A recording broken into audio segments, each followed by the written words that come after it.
Let's just go back specifically to yesterday's game, gentlemen.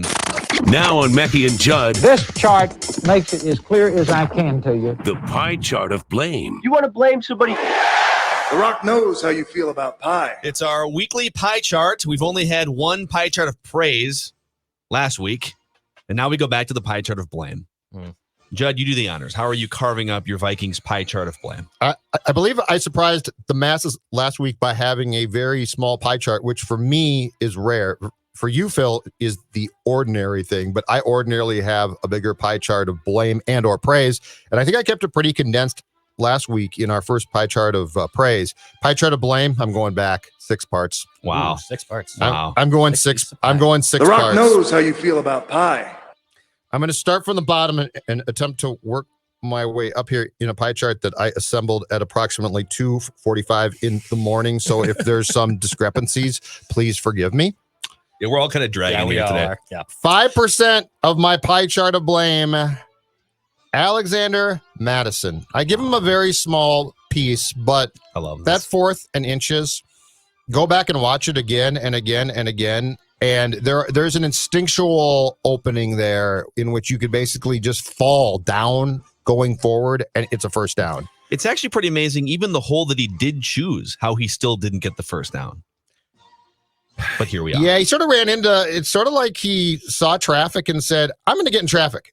It's like, but dude, hold on a second here. If you just take the exit here, you've got free sail. And he's like, no. I enjoy being stuck in rush hour. 5%, young Alexander Madison, who undoubtedly, hopefully will learn. 10%. This is very low, but it's not your fault, kid. It's the guy that signed you. Drew Samia. 4 penalties, 3 accepted. It's a train wreck. There are some guys playing who probably shouldn't be, but you see them playing and you're like, he's developing. You know what? I can see that. Yeah, you know what? Not a great idea to play him now, but I get where it's going, right? And then there's poor Drew. I don't understand. What are you doing to him? So 10% to him. 10% the blame, also slash some praise. Russell Wilson. I got to give him some credit here. Like, he gets the ball with what, 1:55 left or something like that? Yeah. And so here's the sick thing. He got the ball, and my thought was, I can't wait to see this. Like, because it might not end well for the Seahawks, but you knew that it would end close to the end zone, right? Like, there was never a thought of, oh, they're screwed now. They can't score. So 10% just goes to a quarterback who I absolutely love and deserves praise and respect at every turn. 20%, the head coach, Zim. Zim's got to take it because his defense allowed that drive. His defense, I actually thought, played pretty well at times. And I think there's differing views on how the defense played. But against that quarterback, to have that first half is impressive. But he's still the coach. The construction of the roster, at least partially, and we'll get to this one, falls on him. So there were enough decisions made where, they lost. He's got to take some blame. But I certainly don't dump on him completely. So just a 20% piece of pie for Zim. Okay. 30%, and I'm going to continue to go to this well in 2020 after games like this where certain positions just can't play. Rick Spielman, 30%. This is your roster. And the fact is you're starting right guard in Elfline was bad, and the guy behind him is unplayable, and yet they have to play. And where's the thought process a week ago or so of saying, can Dakota Dozier play right guard, and can Ezra Cleveland, who I drafted in, I believe, the 2nd round, slide in and play left guard? I mean, he is a left tackle, but it's left guard. It's still the left side. Rick Spielman, 30%. Like, some of this is offensive line-wise, I'm sorry, but for lack of a better term, you guys, it's just gross to watch. Yeah. All right. Oh, I'm sorry. I missed one smaller piece. But this gets us to 100%, but it's not much smaller. It's the guy that I'm not going to let off the hook this week again. Some people will. It's Kirk Cousins. Go back and understand this about that game. Pick up the box score or the play-by-play. And everyone, and rightfully so, because it's fun. everyone's going to talk about what? Zimmer's decision to go for it on 4th down, right? Yeah. They didn't make it. Seattle gets the ball. Oh, my God. Seattle drives down, and you made a mistake, which I don't think he did. But anyway, that's not what lost the game. It is the 1 minute and was it 35-second span in the third quarter in which you surrendered 21 points. And now the Cousins apologists are like, well, that's not Kirk. That's not on Kirk. That's not. Okay. It's never on Kirk. It's never on Kirk. As long as an offensive lineman did one thing bad, it's never on Kirk. The interception that he threw that resulted in the Carson touchdown run is all on Kirk. And furthermore, I'm going to tell you this. Before you bring me the film and say, you don't understand, here's what happened on this play. I've watched the All-22 74 times and drank 18 cups of coffee. You don't get it? Here's what's on Kirk, folks. The mental makeup of that meltdown.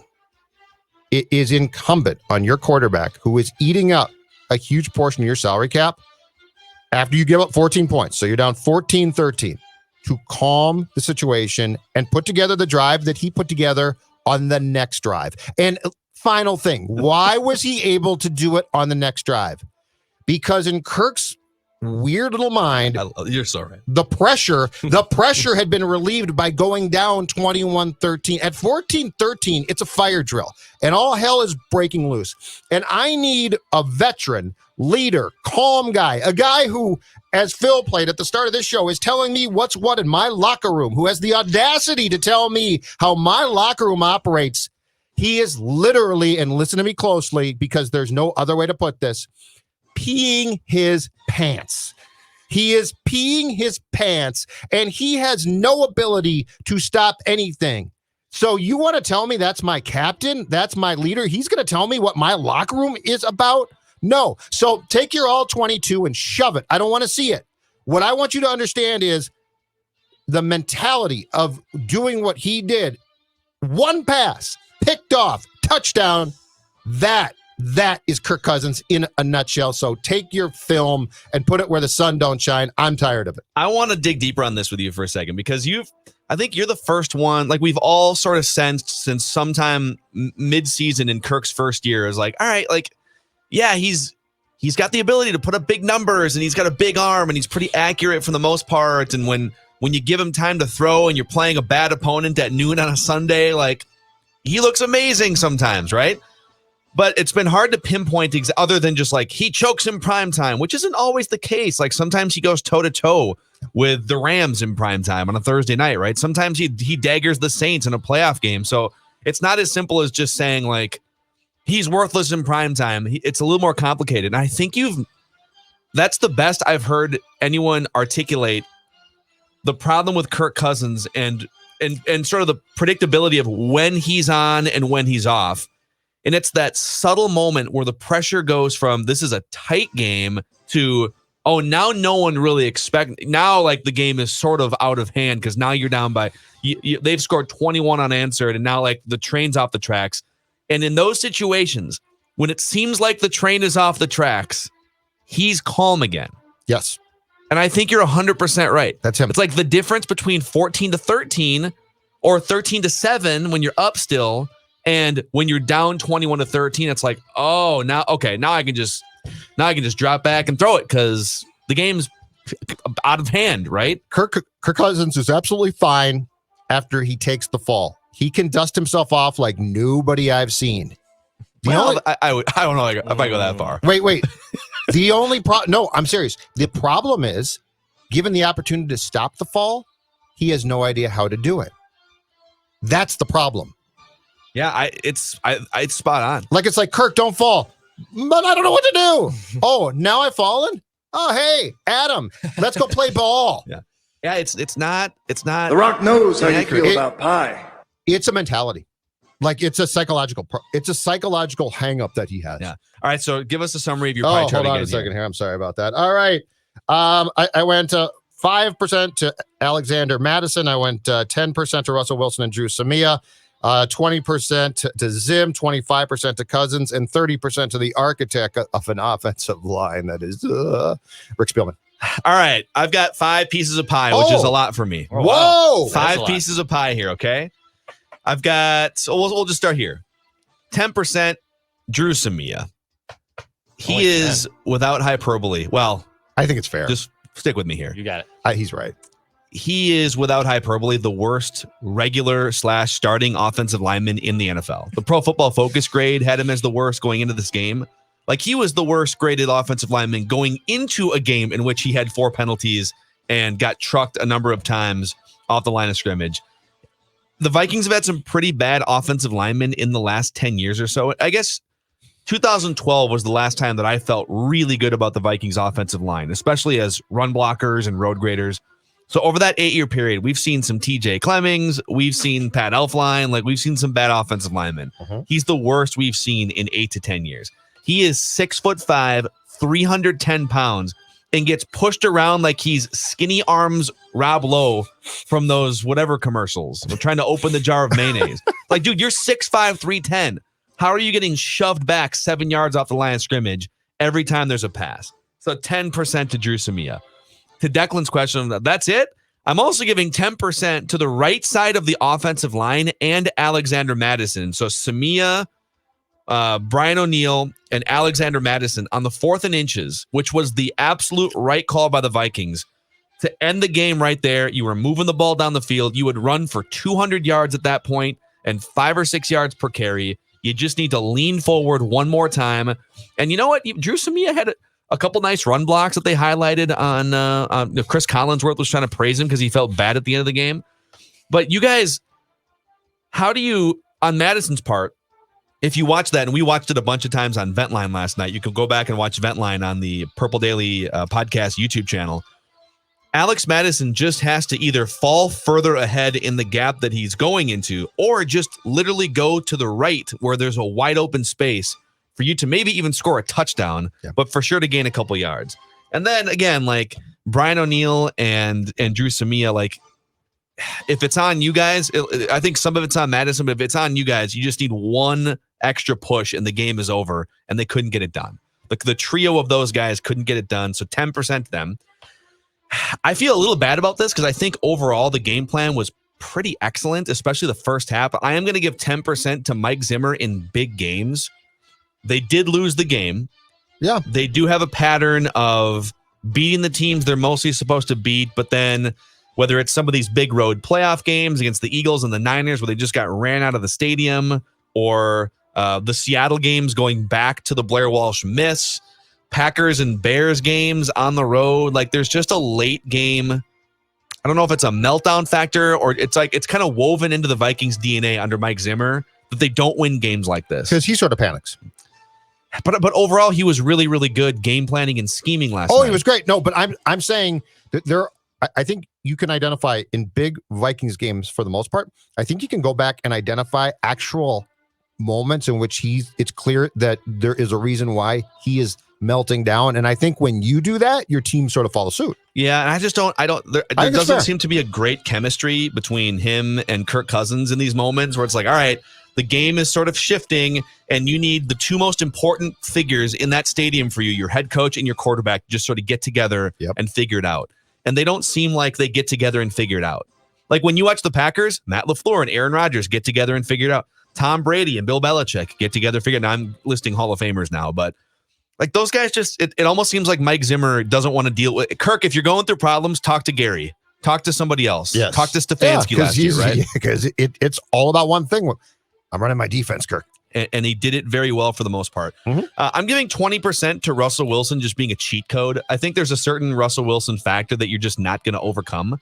And the Vikings did as good of a job in this game and in the Blair Walsh missed field goal game, the two close Seattle losses that Mike Zimmer has coached. I think there's just a certain part of him, though, that is not going to be denied if you give him a chance late in a game like that. So I agree with the 4th and 1 decision. I get that if you kick a field goal in that spot, you're up by 8 and you can't lose in regulation, but it's not about can't lose. It's about win. Right.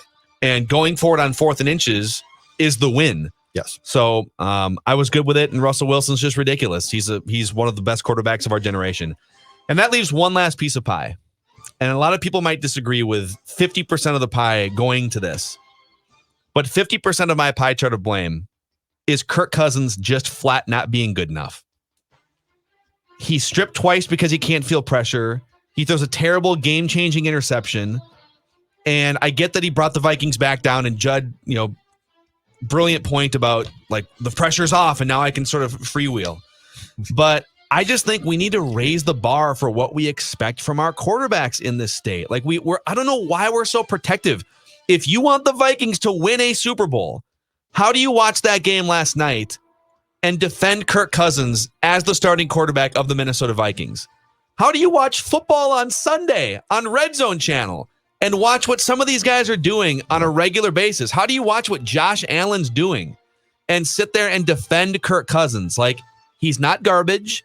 He's not a backup. He's a starting caliber quarterback, but he is not good enough to lead this team to a Super Bowl. And last night, both teams had flaws last night. Both teams had injuries last night. And ultimately, one guy steps up in the second half and the other guy melts down. Like, it's a fact. Raise the bar. I feel like fewer Vikings fans do tolerate it. I feel like a year or two back, a lot more did. But the realization with Kirk is very, very simple. He is good enough to get you to the playoffs, and there it will end. And so it's not going to change. And so I don't know. Are Vikings fans so desperate to keep getting to the playoffs and maybe the Super Bowl that they don't care if they would lose? Because the problem too is you're building, it feels like from a 2020 standpoint, you're building a lot of things with this team that look to be down the road positive and look to set you up to be in a position here pretty shortly to pop, but you still got the quarterback. And so that to me that's the most daunting thing, because until that guy's not your quarterback, you don't have the chance to truly, truly pop. And then the really daunting part is finding the right one. The Rock knows how you feel about pie. And I don't even think like it is daunting to find the right one, but I think if you sort of free yourself from that and just like, listen, evaluate, do your homework. Yeah. It's not a guarantee that you're in the fans, like everyone has to be okay with whenever they move on from Kirk and they go try to draft the next guy. It is sort of an inexact science. And there's always guys like Lamar Jackson that fall to the bottom of the first round, or Russell Wilson falls to the third round, or Tom Brady. Like, and just because you draft Justin Fields, number 2 overall, doesn't mean that he's guaranteed to be great. Look at Sam Darnold. Like, that guy's going to be a backup probably in 2 years. And some of it's bad infrastructure with the Jets. But I think if we sort of take a step back and say, you know what, the only way to find a great actual needle moving franchise quarterback is to try. Yes. And number one, it's to try. And number 2, it's then to morph in your franchise whatever has to be morphed into making him comfortable and him succeeding. So the one thing you cannot do, and it's been proven, you cannot draft a quarterback now and basically say, and here's how we play. You draft him and say, I've been watching you in college, and we're about to change our entire offense. Because of you, yeah. The Rock knows how you feel about pie. So 10% Drew Samia, 10% right side of the offensive line and Alex Madison for not finding a way to get 1 yard and ending the game. 10% Mike Zimmer in general in big games. 20% Russell Wilson is a cheat code. And 50% Kirk Cousins is not good enough to win games like that. Declan, what's your pie chart? The Rock knows how you feel about pie. As we finished Bent Line last night, and as I was trying to go to bed, and then even driving to work this morning and doing pre-production work this morning, I was honestly having a pretty difficult time putting together this pie chart. I mean, you look at the execution they made in the first half. I don't really look at Kirk Cousins, and I can't really put a whole lot of blame on him. So at first, I was just going to give one piece of pie to one certain thing from this game, but I didn't. I backed off. I have 2 other things. Oh, you were going to go with the one. I was going to go one piece of pie, but I want to know what that. Can you give us both? Give us both versions of your pie chart. What's the whole pie? The whole pie is Vikings fans. 100% is Vikings fans. What? The fraud, and not all of them. The frauds that wanted them to kick the field goal. I'm sick of that. How many times do we want to see a team have the cojones to go for it on 4th down? You're 1-3. Your season's on the brink of disaster, right? You're in Seattle. You can pull off a rare win.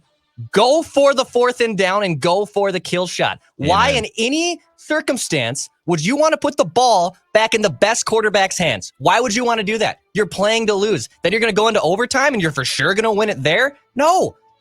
Kick the ball out of his hands. I love it. I think that's what your pie chart should be, because I agree with you. And plus, it's so easy to sit there in retrospect and be like, well, if you would have done this. No. Those decisions, you have to make a decision in the moment, what you think of it.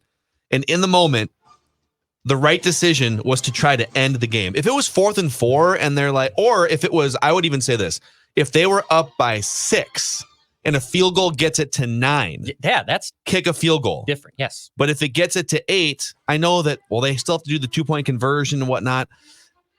I would rather just take my shot at ending the game in that spot. And you in this game, keep in mind, you're going against what looks to be one of the worst defenses that the Seahawks have ever had, and it's awful. They can't stop anything. Yeah, the Vikes had 450 yards of offense. So think about that.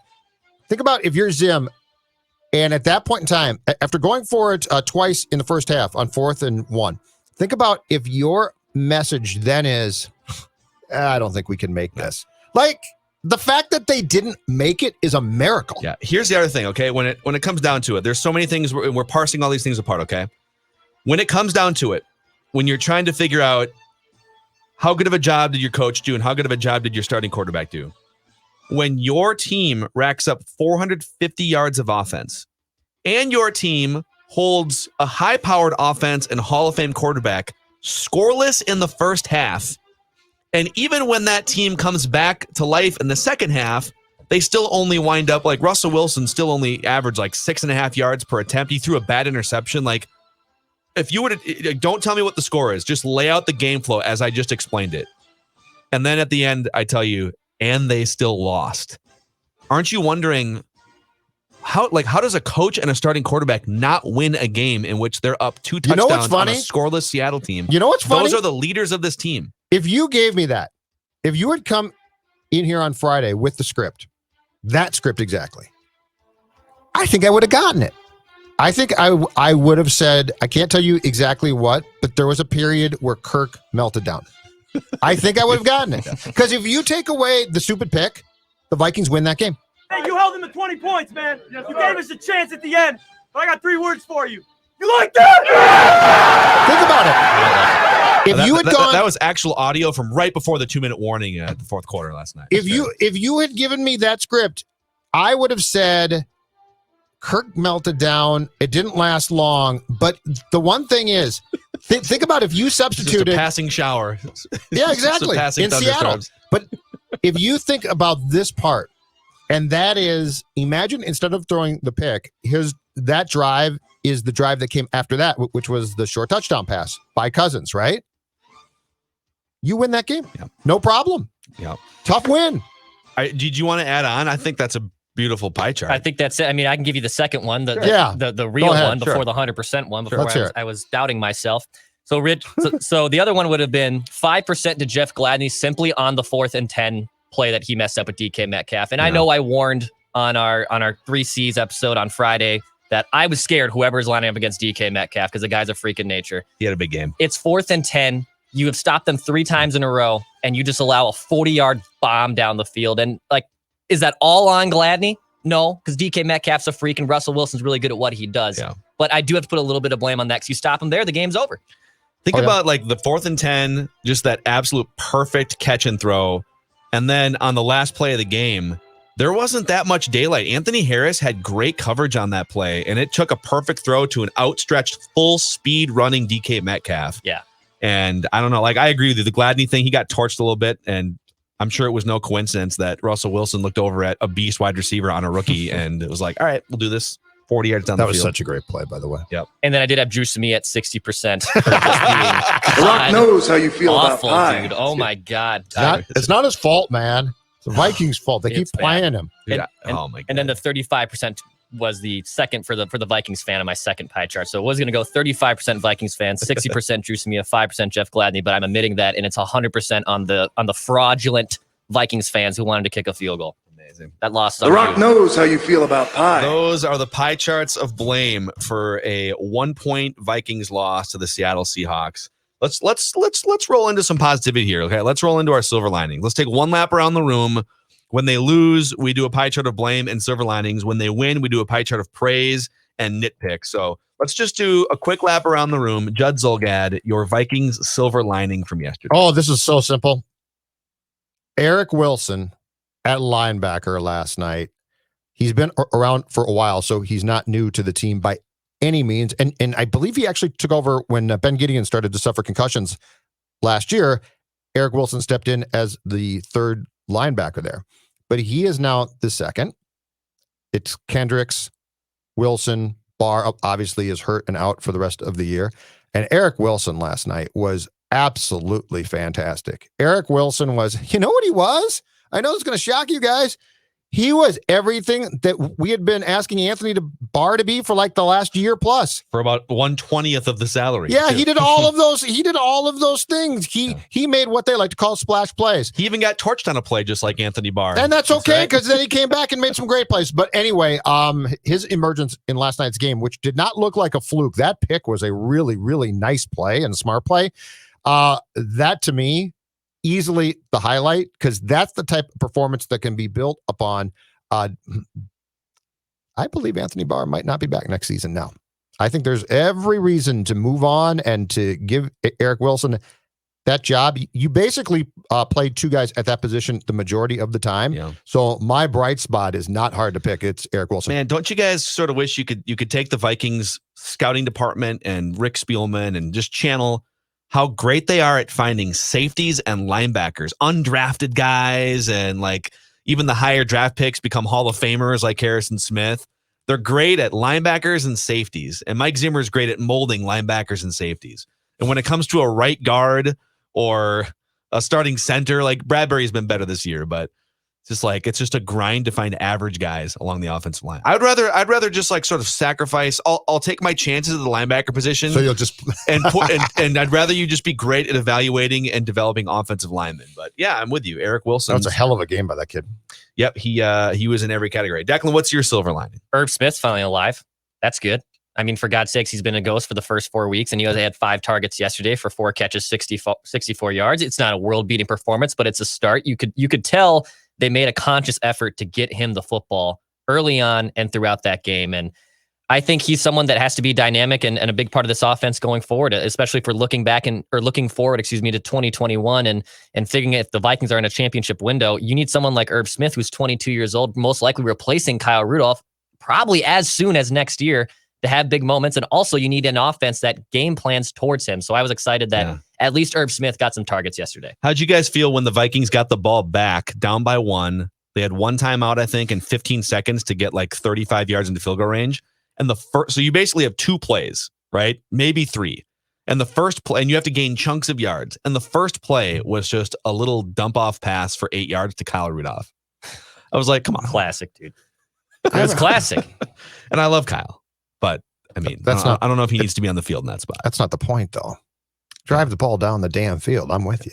I would say my silver lining in this one is just in general, going into this game, the Vikings were knocking on the door of being a top 5 offense, yards per play, PFF. They were like the 7th best offense, Pro Football Focus going into this game. And I'm not sure they did anything to sort of negate that trend. I think they moved the ball 450 yards. They averaged, they ran for 200 yards, 5 yards a carry. And if not for just some boneheaded turnovers and the interception by Kirk Cousins, by the way, they had 9 different guys catch a pass. I'm sorry, 8 different guys catch a pass, 9 different guys targeted. So they're spreading it around. He found Adam Thielen 9 times. Maybe too much. It's a really good offense. I'd like to see a little bit more Justin Jefferson. Yeah. And like a little bit more than 5 targets to one of the best young receivers in the NFL. I'm with you on that. So I guess that's a nitpick. But overall, this offense is really good. And more often than not, they're going to score 27 or 30 points and just make life pretty easy on the defense, unless Russell Wilson has the ball with 2 minutes left. So that's my silver. How about just get that 4th down? I'm sorry. That's also a nitpick.